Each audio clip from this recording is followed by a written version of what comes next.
How's everyone doing? You're good. Excited to be coming to you from Charlotte, North Carolina. I'll be speaking at a SMPS event this afternoon.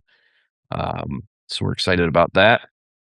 Um, Happy to have a member of the TOKY team as our presenter today. So I want to introduce Marcus Griffen. Marcus is a creative director on our interactive team, um, and has well, I'm going to let him introduce himself and talk a little bit about his background and experience. But I've asked Marcus to talk a bit about best practices for websites for AEC.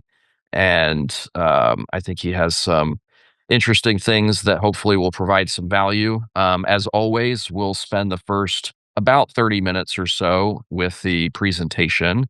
And then we'll pivot from there to Q&A, which could be about anything that Marcus shared or other questions that you have related to um, websites, or it can be anything else whatsoever related to marketing and business development.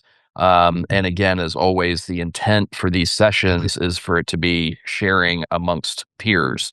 So we're really trying to create something where all of you as peers in the industry are able to share your ideas and best practices, and continue to form a community here. So with that, Marcus, the floor is yours. Cool. Thanks. Yeah, introducing myself. Let me think. It's so my name is Marcus Griffin. From St. Louis. I've been at Toky for about six and a half years. I've been designing and developing websites in general, actually for about the last 15 years. And when I came to Toky, started specializing very much in AEC in the AEC space. And really gotten to know this industry quite well through my time here. So with that said, I'm just gonna jump in and start sharing my presentation. Keynote. All right, can everybody see my screen? Everybody see my screen? Yes. Okay, perfect. Just gave me a warning. Oh, sorry. Let me. Just kicked me off. Let me try that again.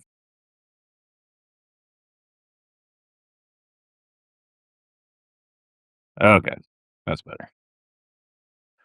All right, so as Jerry mentioned, today we just want to go over some website best practices in AEC.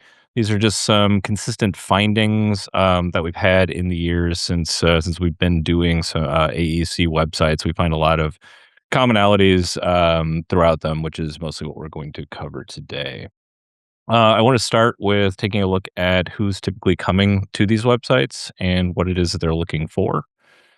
These audiences include potential clients, existing clients, recruits, partners, competitors, staff, of course, as well as sort of like a lowest priority. It's critical to always start by determining who you are prioritizing out of this list and why. Typically, it's not staff or competitors, but it is still very important for you to consider them first and foremost, and to remember always that your website is about them. This comes up quite a lot. There are a lot of visions, especially in kind of a somewhat artistic space that we all work in. And it is really always critical to keep in mind who it is that your audience is and what it is that they're looking for. So, starting off with potential clients. These are people are interested in capabilities, case studies. They're also interested oftentimes in insight into your process and your priorities. They appreciate quick project stats, but they do benefit from some context and background to those. They mostly use the website as a validation tool, and this is something I'm going to dive into a little bit later. But especially for more established firms, this is very much the case. It is primarily a validation tool for them. And you're unlikely, as a result of that, to just convert from a website experience alone. We're not selling off the shelf products, so this industry is very different in that regard. As far as existing clients, These are folks who primarily use the website as a reference. They're looking for projects. Very often, they're just looking for their own projects. Actually, to reference, this happens quite often. They're looking for contacts, and they are looking for industry insights as well. They typically only consider you for capabilities that they have used you for in the past, and so you typically have one lens on whenever they are coming to you, and very often we hear that an existing client will find out, oh, I didn't even know that you offered that additional capability, and never would have considered you for it. We always go for someone else for that business. And so because of that, this is really a place where cross-selling does come into play on the current website. So being able to kind of nest things together in a way that it's going to expose some more of those sub-services or interrelated services. As far as recruits, this is always a really big client or audience for this industry. We want to see the types of projects they'd be working on and the thinking behind them. A lot of times, people think that actually the main thing that people are looking for on the site in this audience is culture. That's not the case. The number one thing we actually hear is they want to see the types of projects they'd be working on. That is really the big thing. So that's all reputational. They're interested in getting to know your culture, where they'd fit in, including career growth. And career growth is especially a really big item for people who are a little bit more advanced in their career. And transparency is really key with this group. You're not going to get them with sales pitches. So all of your material geared towards this audience really does need to come across as authentic. And then finally, just as pure utility, there does need to be a clear job listing and an application process. It's okay if that application process exists off-site, but it does need to feel somewhat continuous and not disjointed. We have partners. So these people are mostly interested in your capabilities, your reputation, and your culture. This one is where it primarily differs is that they need to see how you fit into their process, and so as a result of that, they're especially concerned with understanding speed, reliability, and adaptability. We have competitors. These people are coming to find inspiration and industry insights. Engagements are reputation currency, and they do have the potential to result in partnerships and qualified job candidates. That's the main reason I don't want to discount competitors altogether. Whether it's literal poaching or indirect poaching, we know that there's a lot of movement in this industry, as in many. And so don't discount seeing your competitors as a viable audience for your website as well for these reasons. And then we have your own staff. They do, in fact, use the website as a reference for projects and for colleagues. In fact, we hear this time and time again. The people section on your site that has either just leadership or all of your staff listed on it, the main audience coming to use that is actually your own people. So let's say somebody starts and they have a meeting and their names are all listed for that meeting. They're going to the website to actually learn more information, or at least just a headshot of all the people who are going to be in that meeting. This happens vice versa too, but in large organizations, especially, this is big. That is actually an anecdote we hear quite often.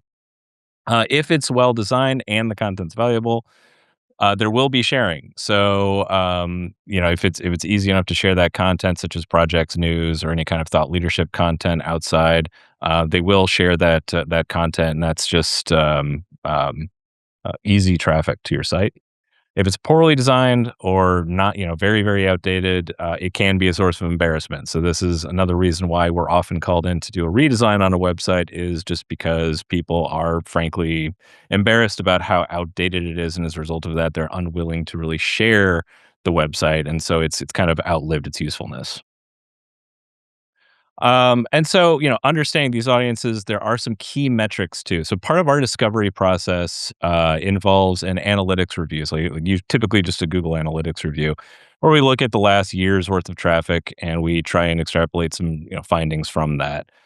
There are a few metrics though that we pretty much always see very consistently. And we a lot of these we also benchmark against certain benchmark statistics that we have for this industry, which are starting to get better now that there's more data for the newest version of Google Analytics. But these are just 5 that we see, regularly. So one is engagement rate, and engagement rate is kind of new to Google Analytics 4 back in Universal Analytics, the previous version. This was mostly based on bounce rate, and it was a little bit less reliable. I really like this new statistic, where we're talking about the percentage of sessions where there was at least 1 engagement. So, in other words, a user clicked on a link, visited a second page, whatnot, and or they spent at least 10 seconds on the site. So if a user comes to the site, they don't do anything, so they just come to one page, and then they leave in less than 10 seconds, they do not count as an engagement. So they have to meet one of those criteria. That number, 55%, is legit. It took me a really long time to believe it, but it is actually legitimate. It seems incredibly low, but it is absolutely true. The good news is it's not that far off from a lot of other B2B industries, but AEC does get very low engagement rates. So, the content that you are presenting immediately is really critical. We also have average session duration. So the amount of time that people are actually on the site is only about a minute and 20 seconds. It's not very long. And it's not very long. Again, other B2B industries that we see, it's usually about 2 to 3 minutes. So people really, on average, are not spending very much time on the sites. And the pages per visit is only 2.3 pages per visit. Now, taking that number against the 55% engagement rate, everybody who is just 1 minute is counted with, or just one page is counted in that as well. So the 55% who did count on the engagement rate do bump that number up a little bit. So we're actually looking at more towards like 3.5 to 4. But it's still not users spending, a ton of time going to 10 different pages on your site. And then another big one is user retention. User retention, if a user has actually come to the site before, basically logged on or been tracked with a cookie, been to the site, come back within a year, they are counted as a returning visitor. Industries like e-commerce, we typically see numbers that are a lot higher, right? So we any e-commerce site really wants at least a 50%, and oftentimes it's because it takes them that long because they're going for true conversions. Oftentimes people do not make a purchase the first time they visit the site, and so they make it in the second or third time that they come back. So when we're looking at this 85 new to 15% returning, this is very, very low number of people who are actually returning. It's not that far out of the B2B range of 20 to 30%, but it is still very low. So the vast majority of users who are coming to your site are new. And so what this tells us is, that initial presentation that you make, that initial splash on your homepage is really, really important because most of them aren't going to come back. And then one other really interesting anomaly that we see in AEC is device usage. So, desktop versus mobile, 75% to 25% mobile.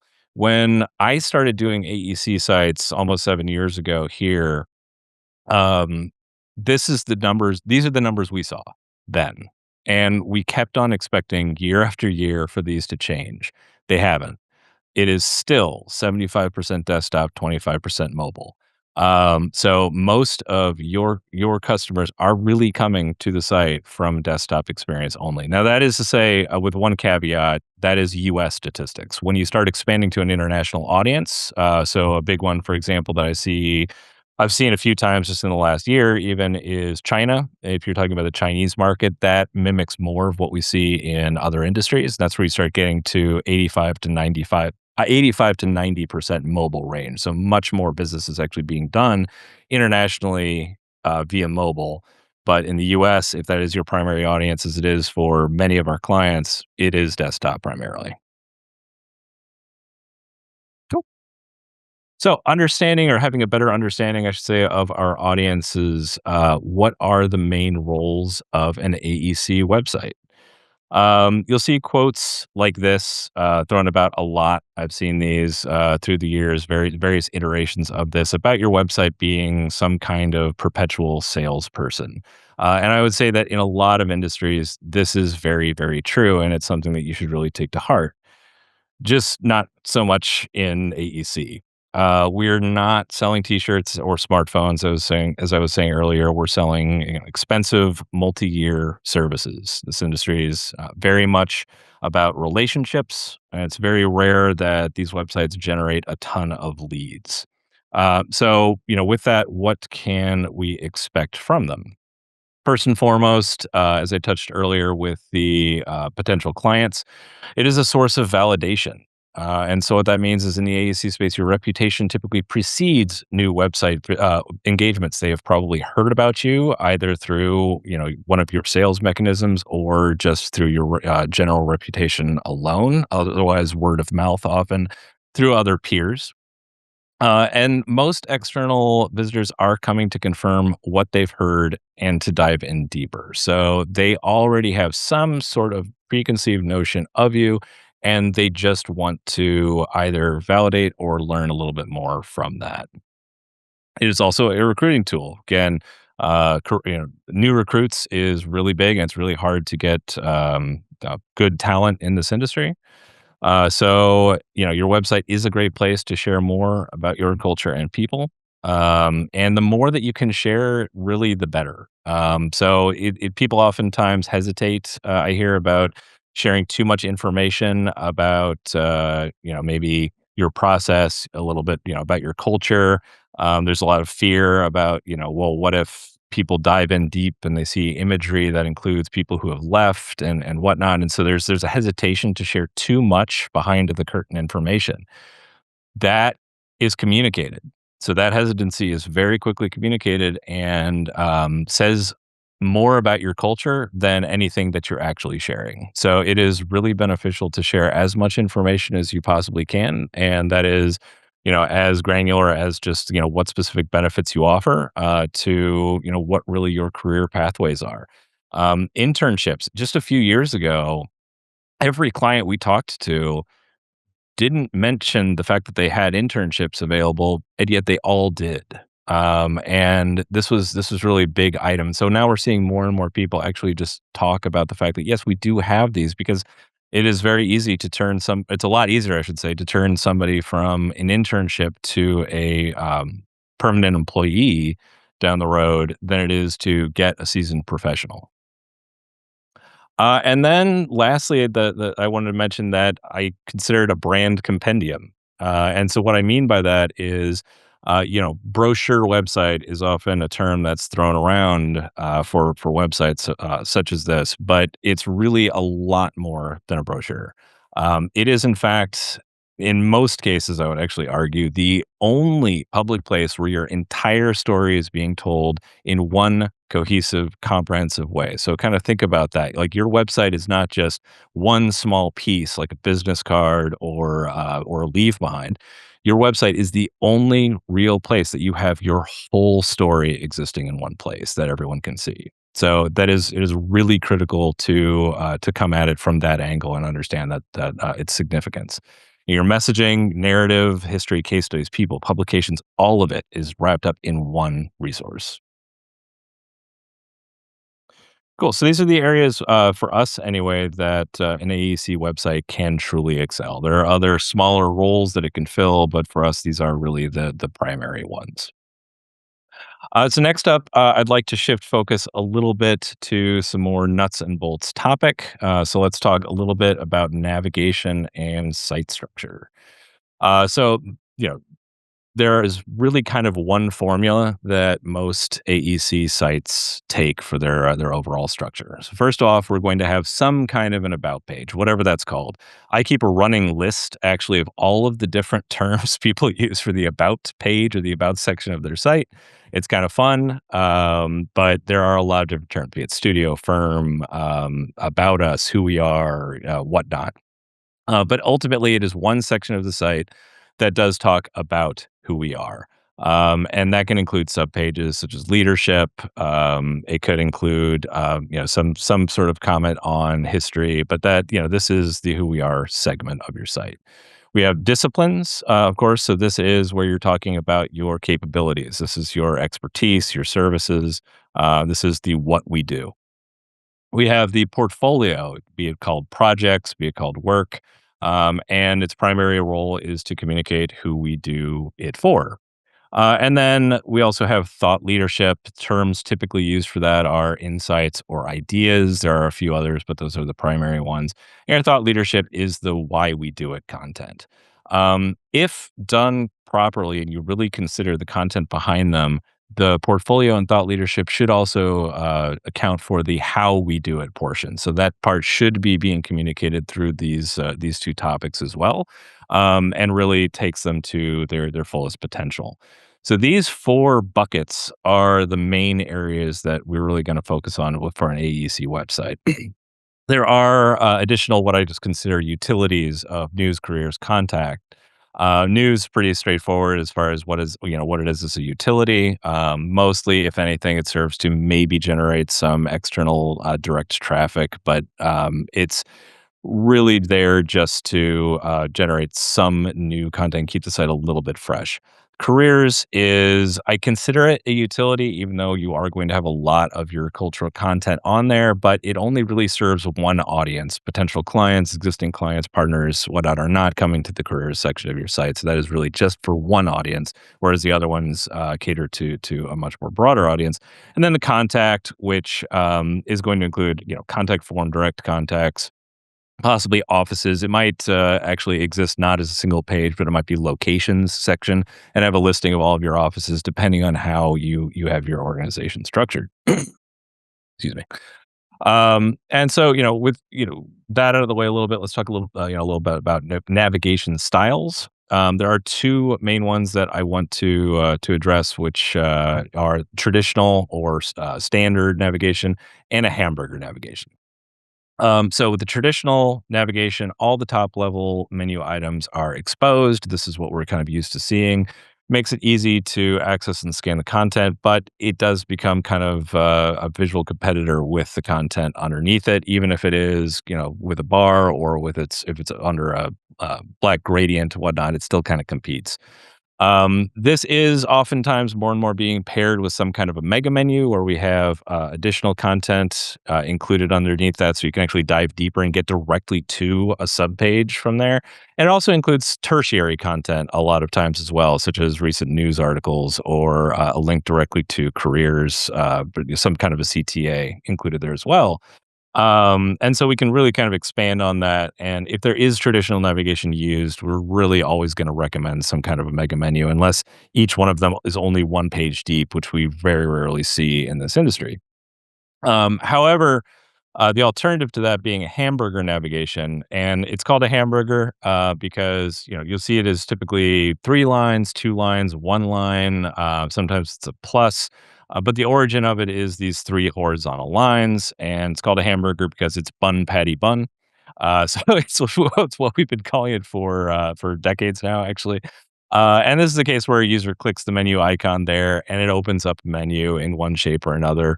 The really big advantage of this is that it's not as cluttered, it's not as distracting as the full navigation.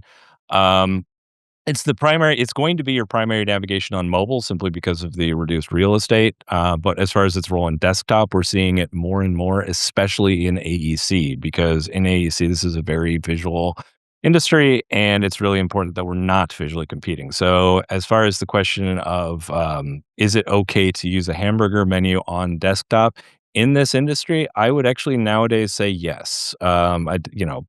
Even 5, 6 years ago, I'd say it was up for discussion, but I'd say now it's perfectly acceptable to use that as your primary navigation on desktop.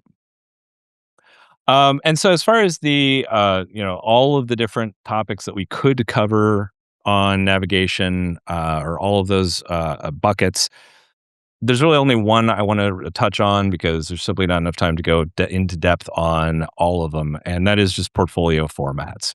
So there are really two common approaches to organizing portfolios. It can get a little muddy, but the two biggest approaches are having a single centralized portfolio page or having dedicated market landing pages. So, a centralized portfolio page, this is what we're really most traditionally used to seeing. So, this is a single page. You're just going to click on a link that says portfolio or projects.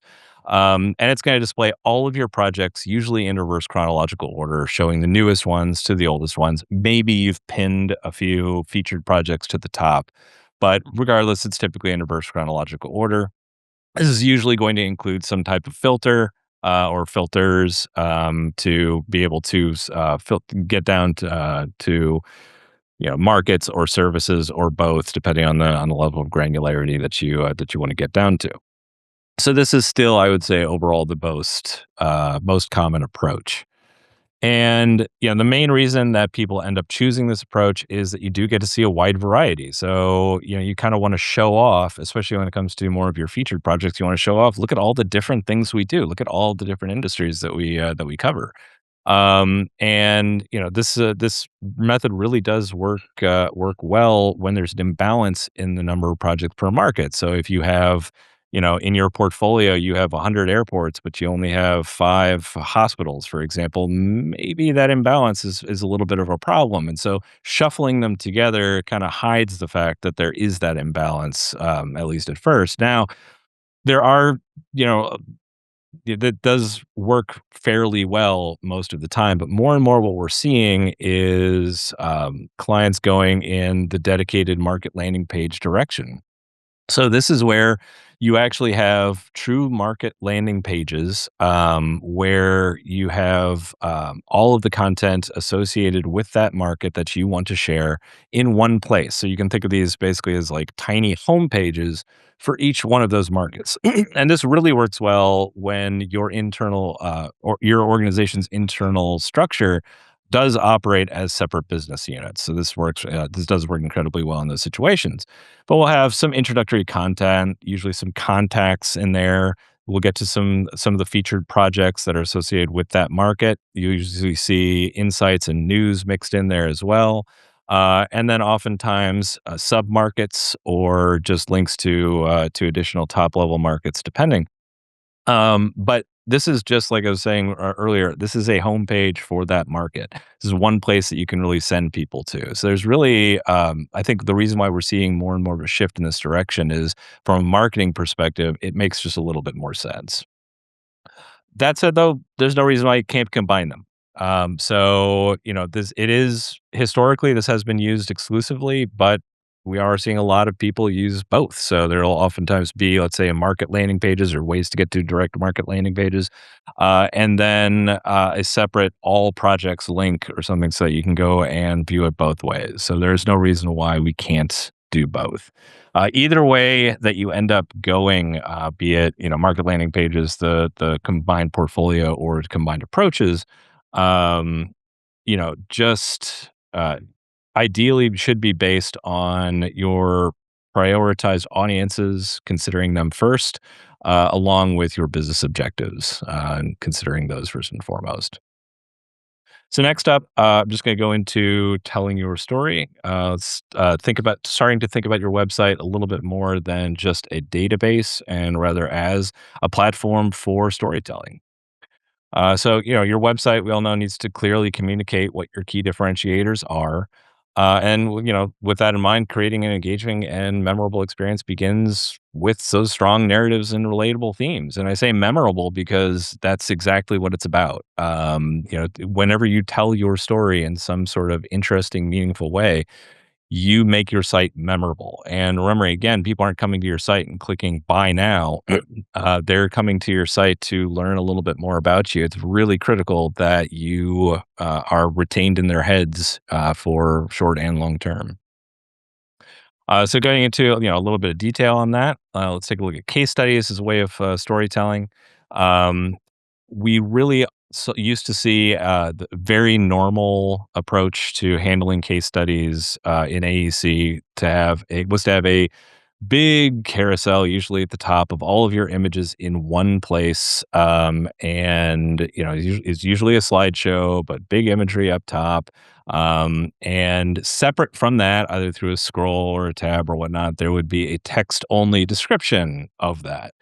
And, what we're really doing here is we're telling 2 different stories and we're decontextualizing the imagery, and so we're showing all the images or possibly video if you have them, completely decontextualized from the story, and you're expecting users to retain, what they saw in the images when they're going through the written story, and that's just not a really good way to communicate. It's just not gonna work. So, what we're really seeing, more happen more often, these days is to have some kind of a modular format in the CMS. So, you can have, images, your video, your text, quotes all together, and everything becomes contextualized. You're mixing all of it together. You're showing an image, you're talking about the image, you're talking about something, you're showing an image to explain it. And having these really rich stories put together is just a much more effective way to communicate what they were about. As far as, a big thing that we hear, especially from recruits, but to a certain extent, potential clients as well, when we talk about talking a little bit about your process and how you work. I don't know if you remember, seeing a lot of sites back in the day that had an "our process" or "the way we work" or something like that page in the top level of their navigation. People are not interested in that anymore. For one, I think a lot of people are used to certain ways of working and they kind of understand it. Another thing is, there really there wasn't much in the way of proving or contextualizing what it was you were talking about on those pages.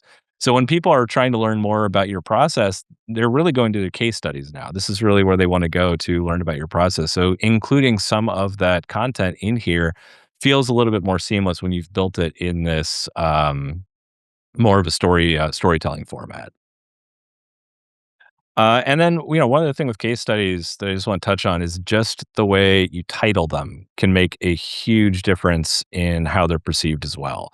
It is pretty common to see case studies or like your grid of case studies, and you have the name of the project listed. And the thing is, the name of the project probably means very little to your audiences, unless they're a really recognizable brand. Like we designed the headquarters of Nike. It's just not going to resonate that much. Instead, what I like seeing more is like what M. Moser is doing here, where they're saying a law firm's workplace reflecting excellence and prestige. They're talking a little bit about the impact of what they're doing through the title. And this really, it can be a little bit of a challenge to write unique titles for each one in this way, but I think that the payoff is pretty extraordinary. So then let's get a little bit into thought leadership. Regularly publishing thought leadership articles can really differentiate you. It does provide insight into your process again, and it also can expose a little bit of your values depending on how you group things. So, a big one that we see a lot over the last couple of years has been sustainability as a theme, and so that does kind of very quickly convey that this is one of our core values. And of course, being evergreen content, just like news, it does give users a way to or a reason to come back to the site for new content. Another thing is that it can be integrated, or these articles can be integrated through the site in other areas. So you can have within a case study a link out to a thought leadership content that has related material, and this does two things. One, it kind of allows the user to expand and choose their own adventure in a way, and it mitigates dead ends. What you never want to do is have a user get to the end of your site and just have nothing to do but scroll back to the top. So it gives them kind of a fluid pathway through your site.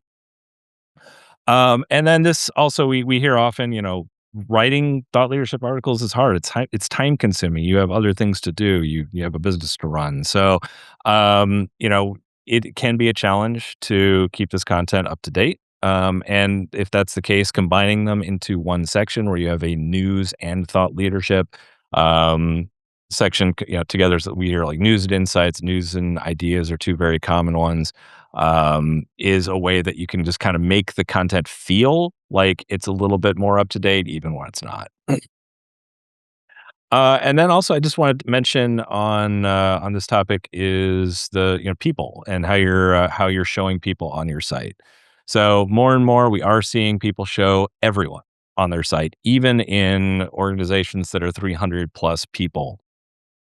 This can be a challenge. A lot of times, only senior leadership will have headshots. Maybe they'll just have bios, and then the additional staff will just have a listing of their name and their title. That's perfectly okay. But the whole idea of doing this is everybody's being represented. I hear over and over again the complaint, well, yes, but doesn't that open us up to poaching? People wanting to poach you are going to, or poach your employees are going to LinkedIn anyway. They're finding them one way or another. But what it does do is it makes them feel validated. It makes them feel like they really have a place within the company when they see their name at the very least on the site. And it makes them feel a little bit less inclined maybe to move on. When it comes to actually having bios, whether you have it just for senior leadership or whether you have it for everybody, trying to bring some element of what I say fun or playfulness can also be really helpful. O plus A is a smaller firm that goes a little bit too far in this, in my opinion, as far as conveying some personality. But they have like these custom desks, all of the things that they brought to the office at the top. They have these question and answer formats items. They have a quote, and then they have these fun photo booth style images there. It's a lot of personality. I don't think anybody needs to go this far, but I do like showing that people are doing that. People are actually bringing that much personality, that much character to their bios. So have a little bit of fun with it. It can be a much subtler way. Rodeo is an example of someone I love, just a really small touch that they've added to their bios, where if you hover over a thumbnail or if you open their bio, it's just a tiny little moving picture. And if you can even make that out, but they're just kind of moving around a little bit, maybe giving a smirk. But it's just a tiny little short looped video, and it's just a way to show we're not 100% business. We have a little bit of playfulness and fun to us.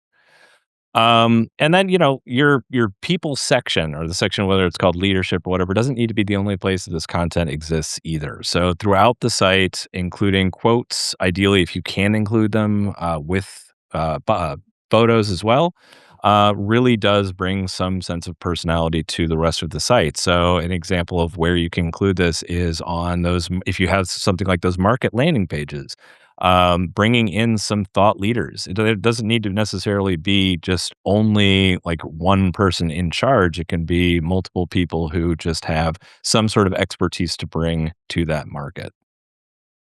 And then, another thing that I like to see, especially on, kind of careers pages, are some form of employee story. So this is where we're, letting people either through question and answer or an interview format or free form format, letting them talk a little bit about their time at the firm. This works especially well when they're not people who've been at the firm for 30 years.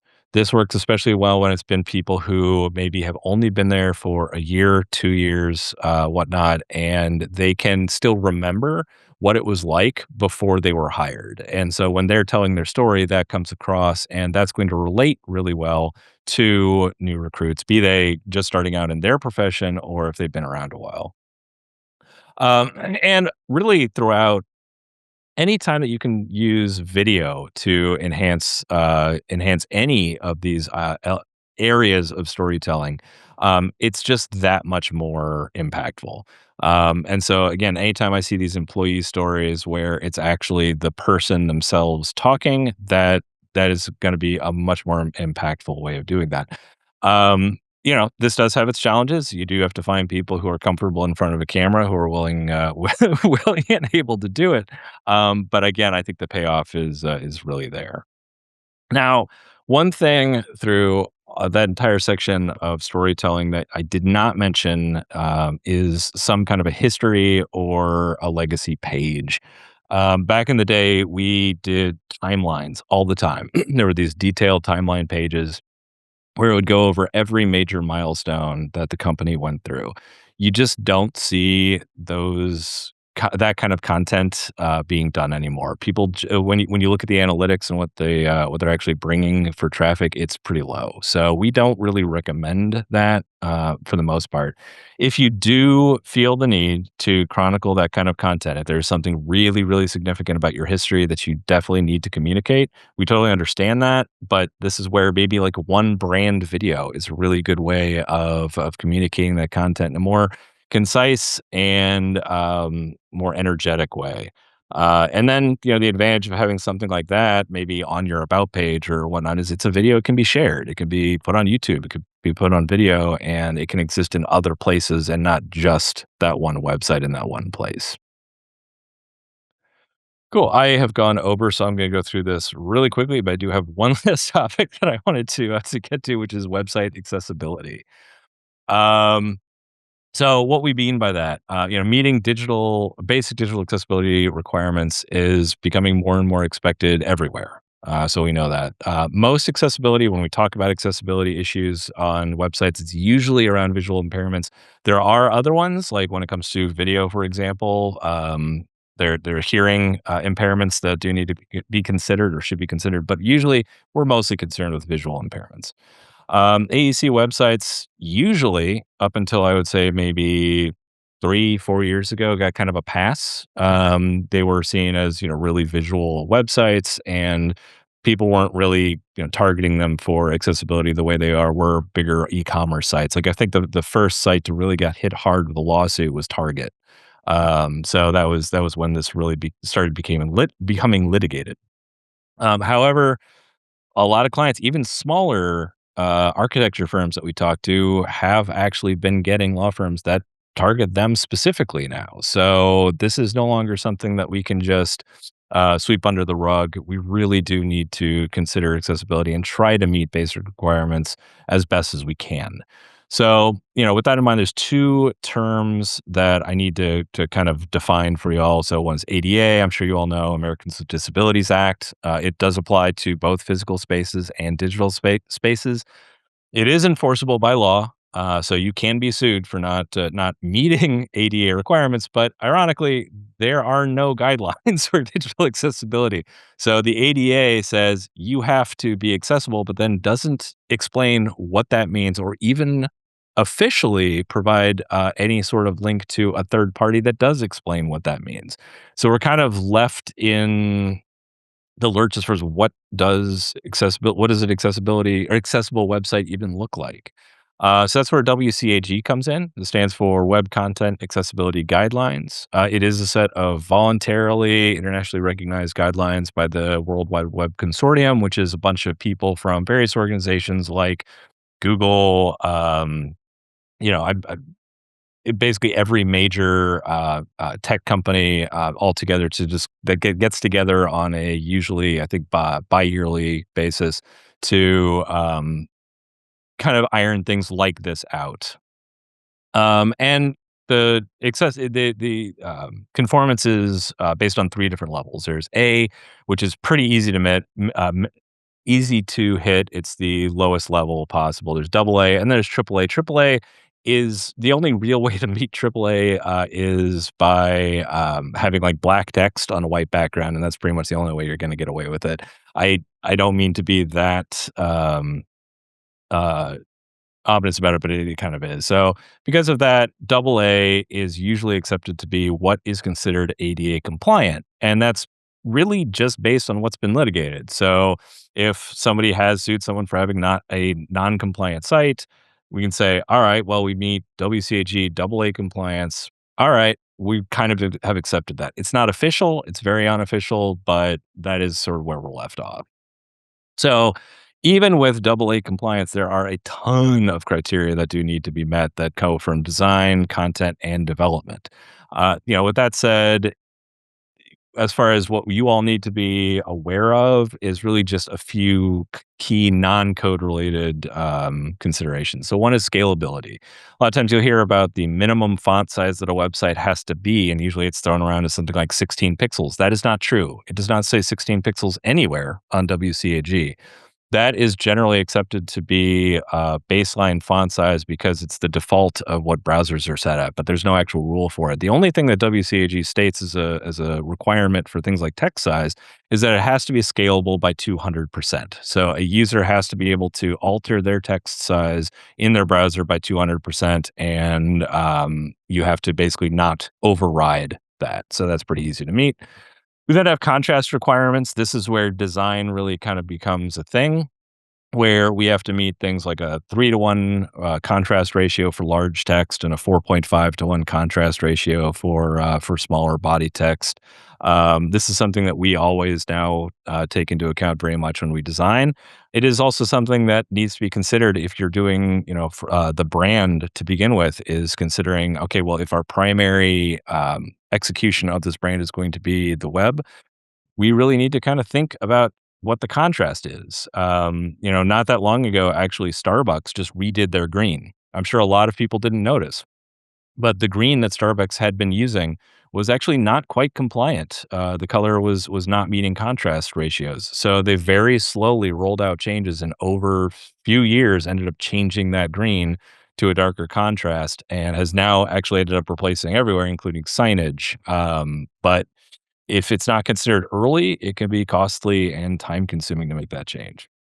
And then another one is just including alt texts or transcripts. So, with your images, any content management system that you're using is going to have a place that you can include some kind of descriptive text about what the image that you're looking at is. Or again, especially for hearing impaired users, having transcripts for videos can also be very useful as well. Now, what alt text looks like. We can provide, a lot of guidelines for what a good alt text or how a good alt text should be structured. It shouldn't just be 100% descriptive.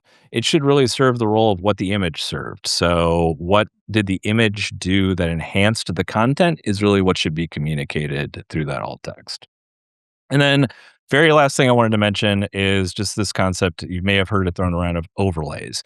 So, a lot of companies, Accessibility probably being the most famous one, have these overlays where they're just one and done install pop up menus that the user can access, and they end up customizing the settings, and it kind of overrides the styles on your site.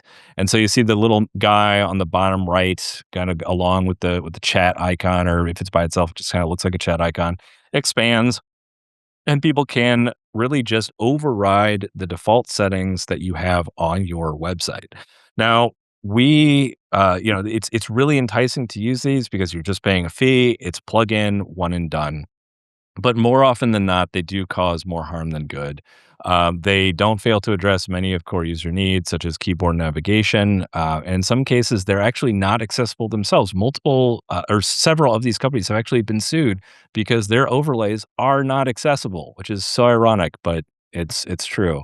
And then because of that, we really recommend that if you feel like you need the stopgap, to use an overlay, it should really just be done as a stopgap measure. Maybe you have a redesign coming in 2, 3 years, and you just need to throw this overlay on now to get it done. That should hold you over, but it should always just be treated as temporary.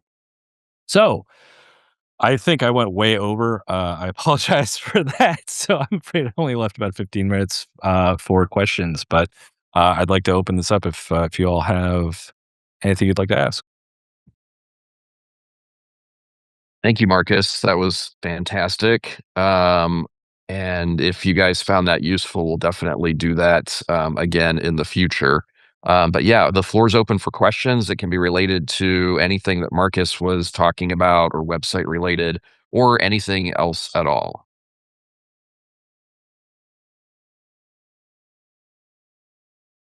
I have a question. Oh, Can you please hear go me? ahead. Yes. Is it better to send it in text or do it by Nope. old-fashioned way?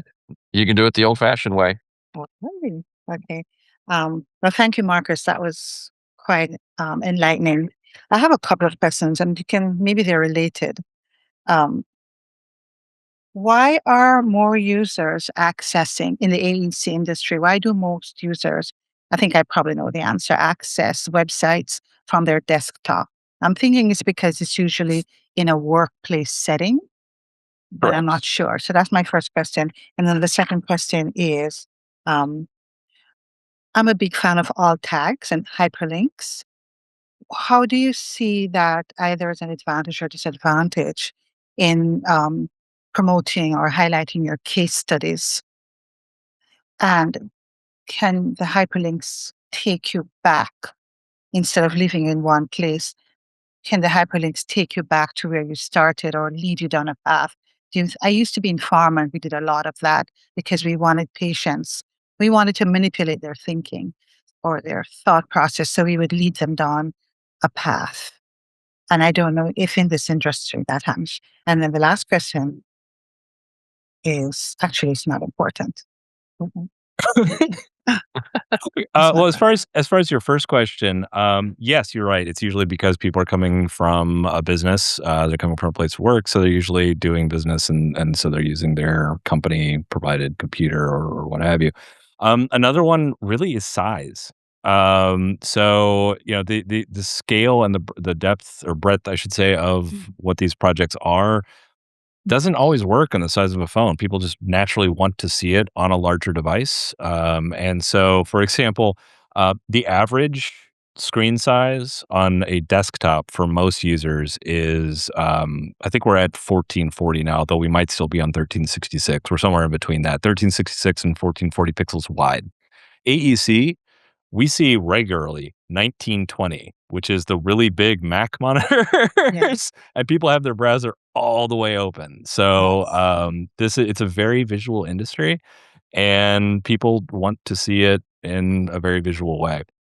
Mm. So your next question, I believe you're talking about how can we kind of weave in paths for people, and one thing is you know, if you see sites, you still see this a lot in all industries, where there's a whole sitemap at the bottom. It's the whole navigation just exposed. Every link you could possibly have is in that footer at the very bottom of the page. That is an overwhelming mess that you have just given to the user. You have told them, we don't know who you are. We don't know what you're looking for. We don't care to find out. And so here is every possibility that that could be. That's not great. Instead, again, having that having originally when you started out with the design of your website, you prioritized who your clients are, and you have an idea from a business objective of what it is that you want them to see. You should have some kind of a sense of where you want to take them. And a good example of that is, let's say, on a case study. At the very end, have related case studies. So if somebody is coming to your site and they're reading a case study about a hospital, let's say that's that's who you cater to, you should give them additional case studies to various other hospitals Yes. that you've worked on.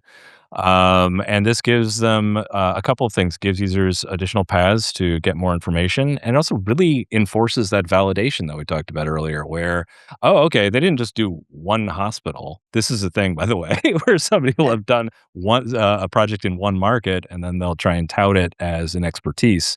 It just doesn't work. If you can really reinforce that by showing, hey, we have a ton of these case studies, that's gonna make quite an impact. Thank you. Very helpful. Thank Sure. you. So Marcus, Kevin has a question about, he says, where do we start when we're starting to work with a firm on their website design or redesign? Is it an evaluation of the KPIs that you mentioned or something else? So we will usually have some kind of a kickoff where we determine a number of things. That is, why are you redesigning your site? I mean, actually, just I love to know the reasons behind people's goals and what they would want to redesign, because a lot of times what we will hear is, it's outdated aesthetically, and we want to redo it because it's ugly. It's 10 years old. Um, and we need time to uncover that, because that's not the case. 100% of the time, that isn't all it is. There's more to it. It isn't just how it looks. It's also just not doing the job. So yes, we do want to understand what your KPIs are. We want to have that conversation with you about, who your audiences are and who it is that you're really prioritizing. I showed you, I think, 6 audiences. Those can be reprioritized in different ways depending. Sometimes we've actually had the staff, so internal staff at an agency, being one of the types of customers that we wanted to prioritize because they used the website or wanted to use the website as a sales tool. They wanted to be able to walk into a room, bring the website up on an iPad and use it and say, "Here, this is a case study. Let me show you this specifically." So that can be huge. So yeah, we want to get really uncover all of what we can in a very first meeting. And then, we'll dig in a little bit deeper. We will look into your analytics. We'll look into kind of destructuring or or deconstructing your current website and seeing what's working and what's not working, and move from there. We can also, if we're working with a client that doesn't know yet whether or not they want to do a redesign or if they're pitching that to the board or ownership or what have you, in some cases, we've also done just best practices and analytics reviews of sites and provided that back in the form of a report. So that's also an alternative if you're not, for a firm that's not ready to jump in quite yet. Other questions?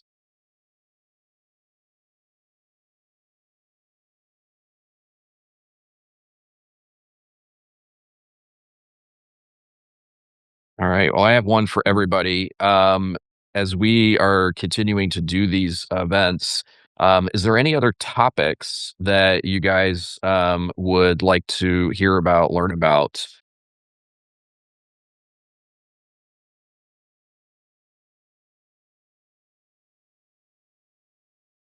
I really liked um, the section, Marcus, that you went through with respect to analytics. I think that I think that that's something I've not paid very much attention to, and I don't know that much about how to set it up properly and the things to look for. And I think you shared some of that here, but I wouldn't mind more insight into how you measure the impact of a website and determine what types of things you might need to change, or Yeah. sort of compared to what you would want us to see, what some good sort of benchmarks are for various things, and maybe how you can address issues when you're not meeting those sort of benchmarks, what you might look at doing. Yeah, absolutely. So this it's very much a case by case basis Sure. beyond just the general ones that we showed you before. But some other things that we really look at are what are the top pages that people visit. Yeah. What is the time spent on some of those individual pages? We don't usually rate every single page on the site, just the top 10, maybe 15. And that gives us a real base or insight into what content that you have existing now that is functioning the best. So time spent, as far as that goes, a lot of times is most on things like your people page, depending on Yeah. how it's structured. But you do have to factor in the audience. Most of the people who are coming to that site are actually internal if you don't have them filtered out. That is another thing we recommend always is to find your IP address for your office or offices and have that automatically filtered out from your analytics. So you're not including them and you're making sure you're always including in at least one report an external only audience. So you have a better idea of who's looking for what. But yeah, beyond that, we usually will look for anything that stands out to us as then a little bit of an anomaly and then dive deeper into that. Cool. Yeah, I think it'd be great to learn more about that kind of stuff and how to set up the reporting properly to capture, um, to be able to keep an eye on that Yeah. easily. Google Analytics 4 is a game changer. It is a much different experience than the old version. Okay, good to know. Thank you. Sure. Um, so we're at time. We're going to stay on for just a minute or two. There's a couple of additional questions, but I wanted to say thank you to everyone for attending. Thank you to Marcus for presenting. If you have additional questions, you want to stay on for a few minutes, we will try to answer those. The video will be made available to everyone after we get done, and we'll be back to you guys with information on next month's office hours. So thank you all. Um, Couple of questions, Marcus. One is um, sometimes we see websites with no contact phone number. Is that legal? Oh, interesting. Um, it as far as legal, the only time that the question of having direct contact information being legal or not comes into play is if you're actually collecting users' data.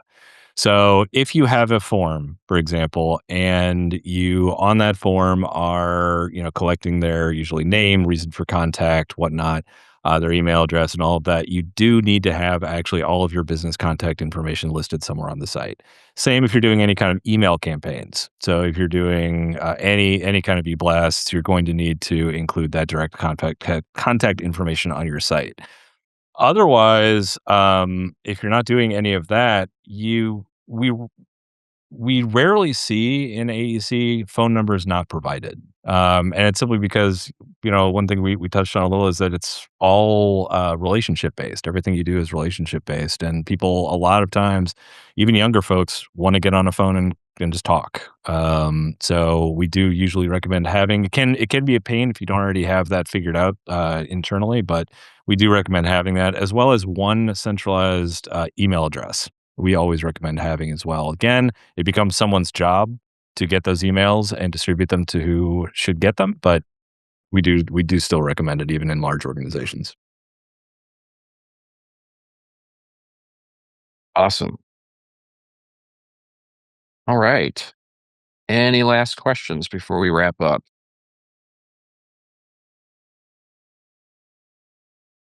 All right. Well, we will definitely do this again. Marcus, we had a question from Kevin. He's had to drop off about any exciting developing trends in AEC websites. So that might be something we Mm, tackle later in the year. So we'll definitely get back with everyone on that. I've got All right. collections. Yep. Exactly. All right. Thank you all very much. Appreciate it. And we'll see you next time. Cool. Thank you.